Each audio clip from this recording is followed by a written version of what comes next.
start of the punk explosion in Britain in the mid-70s, Wire quickly differentiated themselves from the pack. Snub somehow managed the rare feat of marshalling all 4 members of Wire together to reflect on their past and present and preview their new single. The motivation to begin with was just to form something which played once for you know, the classic art school party thing, and it didn't work very well, but there was a seed had been sown that actually was possible, and perhaps interesting thing to do. It wasn't Wire though. No, it wasn't. No, It that wasn't was pre-Wire. It sort of formalised itself in a very slow way, with no intention of actually playing in public, really, like, you know, those things. I think, and even when it had formalised into a Wire, a version of Wire, we still didn't really have that intention that we would make records and do concerts until it became obvious that we ought to. One day we just said, well, perhaps we should show this to people. At the beginning, it was, I think, the kind of pre-Wire period, the kind of the seeds were very much about three rhythm guitars and singing, and it was very, very kind of chaotic, kind of very aggressive.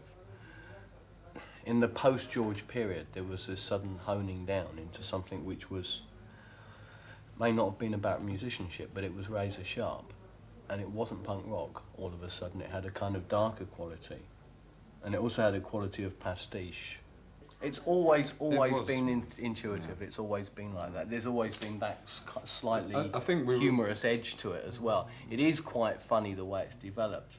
But I mean, there was one thing interesting happened when we heard Pink Flag.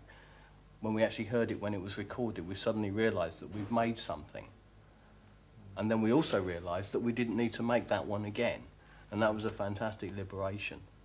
You know, we all flew off in different directions, but it was a great moment of a sudden realisation that we'd actually done it. We'd done something, and it was different. I think your perception changed as well when we actually did play in front of people. What seemed to be ideal at the time was thrash, thrash, thrash for 3 minutes.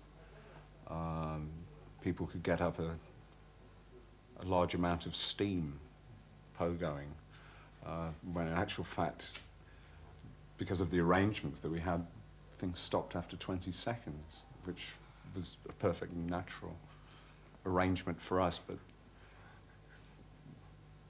this wasn't altogether appreciated.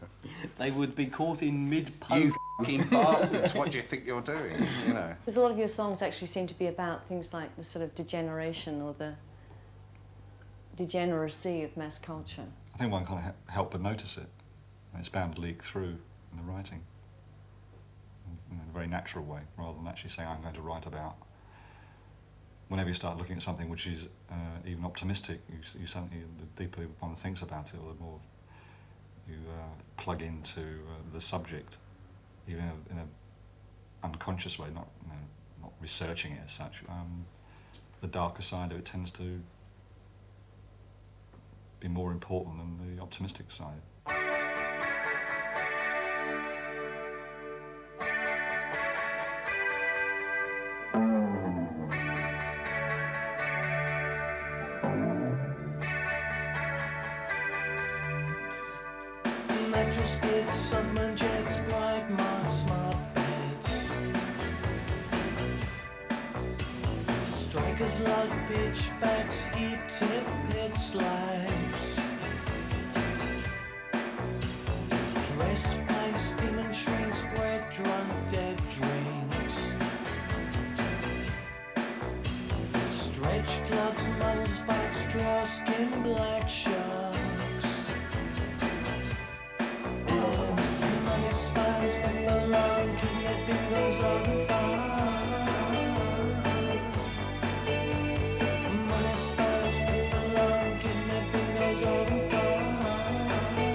Everything is in there. There's all that kind of comment.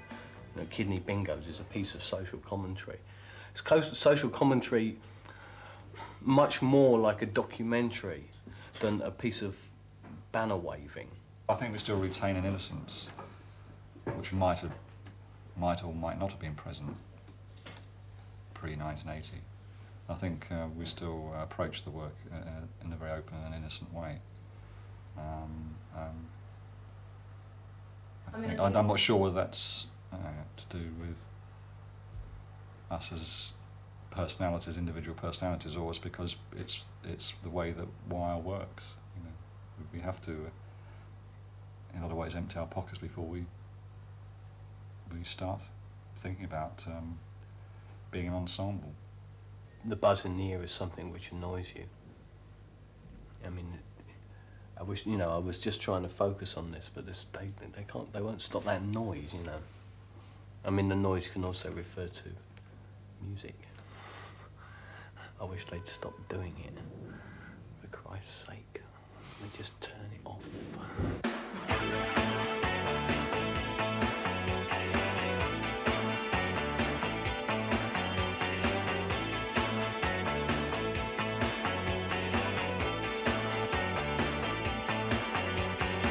Switch in the star, but you switch anyway. This is the night, here in the day. One thing remains perfectly clear. It's a buzz, buzz, buzz in the drum of the ear. See, see, see, sound, sound. Buzz, buzz, buzz, buzz in the eardrum. See, see, see, sound, sound. Buzz, buzz, buzz, buzz in the eardrum. Now you live in the world of the wave, and you scratch your names on the walls of the cave. Instincts never leave you perfectly clear. There's always a buzz, buzz, buzz in the drum of the ear. See, see, sound, sound. Buzz, buzz, buzz, buzz in the eardrum. See, see, see, sound, sound. Buzz, buzz, buzz, buzz in the eardrum. Marco Polo has lost his way. Louisville Lip has nothing to say. One thing remains perfectly clear.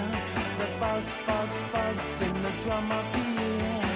See, see, see, sound, sound. Buzz, buzz, buzz, buzz in the eardrum. See, see, see, sound, sound. Buzz, buzz, buzz, buzz in the eardrum.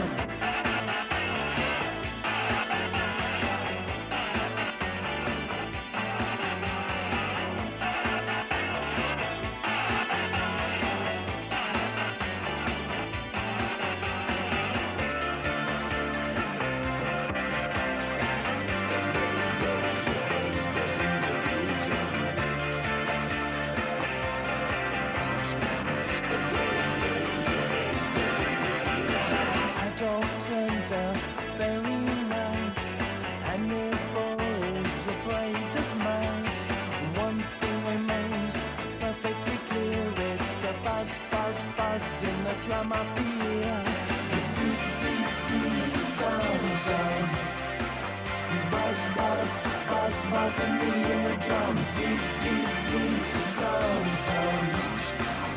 Buzz, buzz, buzz, buzz in the eardrum.